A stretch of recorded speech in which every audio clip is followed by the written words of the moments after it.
Pemirsa, anggota DPRD Kota Palembang tersangka kasus narkoba bersama kelima kurirnya diterbangkan ke Jakarta. Keenam tersangka itu dibawa ke kantor BNN Pusat untuk diperiksa lebih lanjut.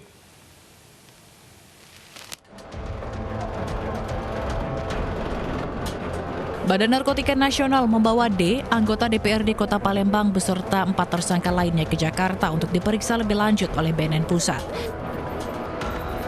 Kelima tersangka ini diberangkatkan ke Jakarta dari Bandara Sultan Mahmud Badarudin II Palembang. Rencananya, BNN akan merilis kasus narkoba ini pada Jumat pagi di kantor BNN Pusat Jakarta Timur.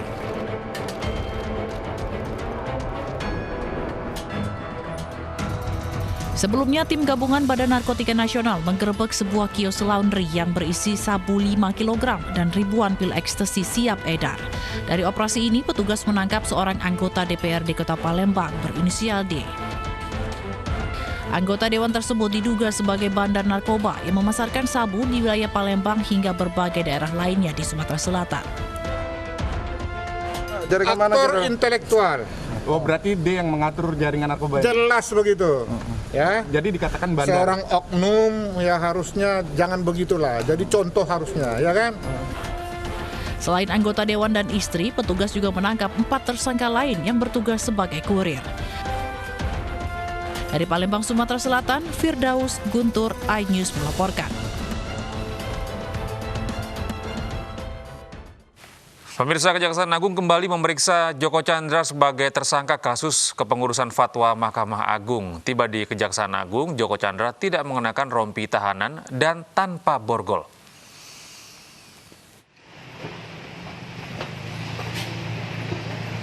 Ada yang berbeda dalam pemeriksaan Joko Chandra. Tanpa rompi tahanan dan borgol, Joko Chandra melenggang santai saat tiba di Kejaksaan Agung Jakarta. Pemeriksaan apa aja ini Pak Joko Chandra? Jalan-jalan. Ia mengatakan dirinya usai jalan-jalan. Tampilan Joko Chandra cukup berbeda dari pemeriksaan sebelumnya, yang selalu dijaga ketat, memakai rompi tahanan dan diborgol. Bahkan selalu bungkam jika ditanya.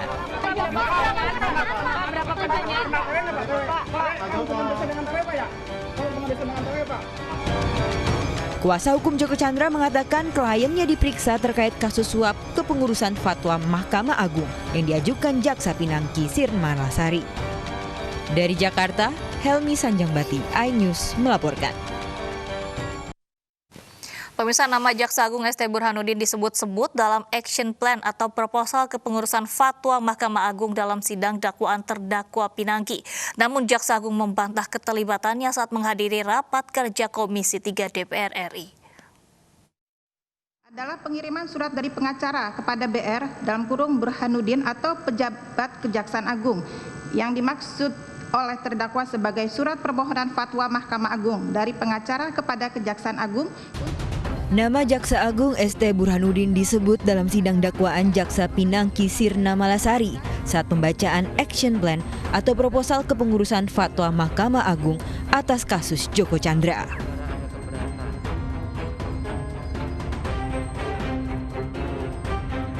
Nama Burhanuddin disebut 4 dari 10 poin action plan yang disusun terdakwa Pinangki. Burhanuddin juga disebut berkomunikasi dengan tersangka Andi Irfan.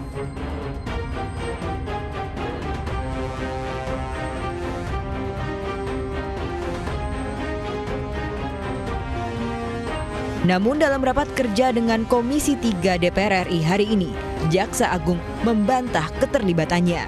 Ia juga menegaskan tidak mengenal sosok Joko Chandra dan tidak pernah memerintahkan Jaksa Pinangki menangani kasus Kesi Bank Bali.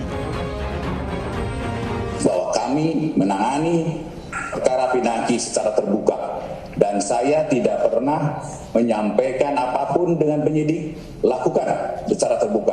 Bahkan untuk dakwaan pun yang menyebut nama saya tidak pernah peduli. Silakan, terbuka kami untuk dilakukan penyidikan.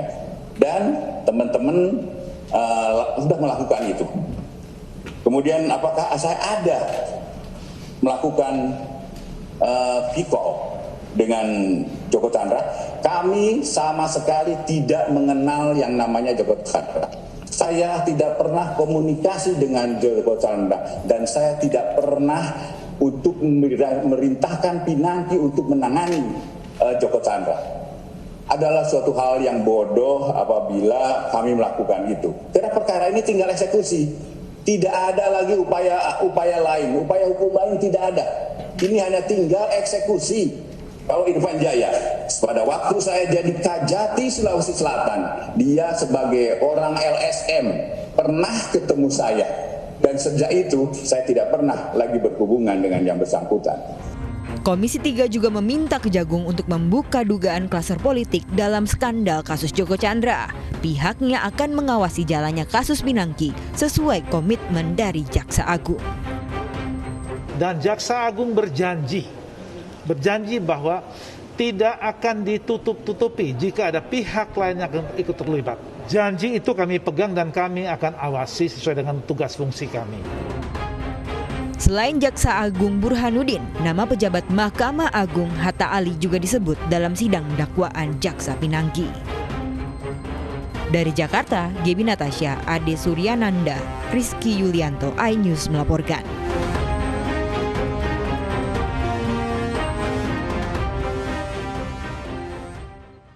Pemirsa, Ketua Komisi Pemberantasan Korupsi dijatuhi sanksi ringan oleh Dewan Pengawas karena melanggar kode etik. Firly terbukti melanggar kode etik naik helikopter mewah saat berkunjung ke Sumatera Selatan.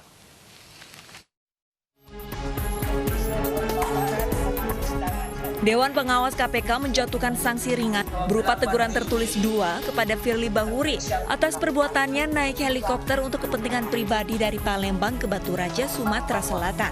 Dalam putusan sidang kode etik, hal yang memberatkan Firly karena tidak menyadari perbuatannya naik helikopter mewah melanggar kode etik.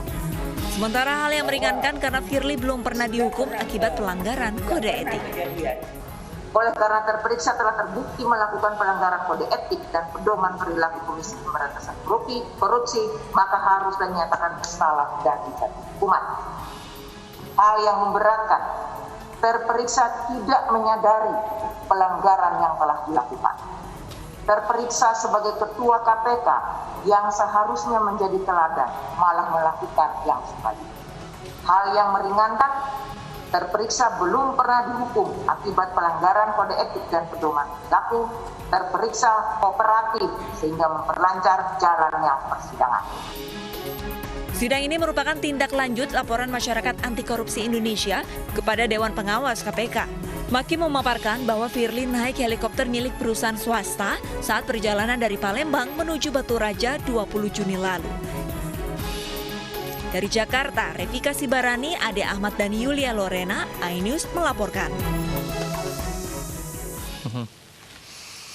Pemirsa, Kepala Biro Humas KPK Febri Diansyah mengundurkan diri dari KPK. Febri menilai kondisi politik dan hukum di KPK sudah berubah.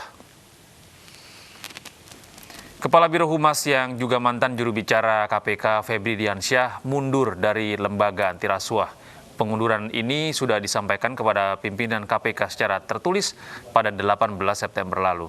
Febri mundur karena menilai kondisi politik dan hukum di KPK sudah berubah.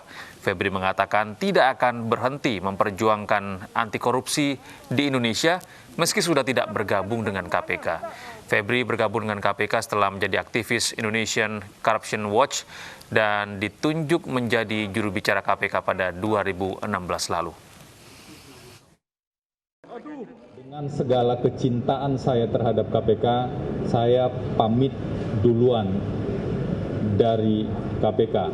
Kondisi KPK memang sudah berubah, baik dari aspek regulasinya. Kita tahu bulan September 2020 ini kurang lebih 1 tahun setelah revisi Undang-Undang KPK disahkan di DPR. Saya ingat betul 17 September 2019 revisi Undang-Undang KPK disahkan, tapi kami tidak langsung meninggalkan KPK pada saat itu. Kami bertahan di dalam dan berupaya untuk bisa berbuat sesuatu agar bisa tetap berkontribusi untuk pemberantasan korupsi. Di tengah pandemi COVID-19, Wakil Ketua DPRD Kota Tegal, Jawa Tengah menggelar hiburan dangdut hingga menimbulkan kerumunan warga. Informasi lengkapnya usai jeda.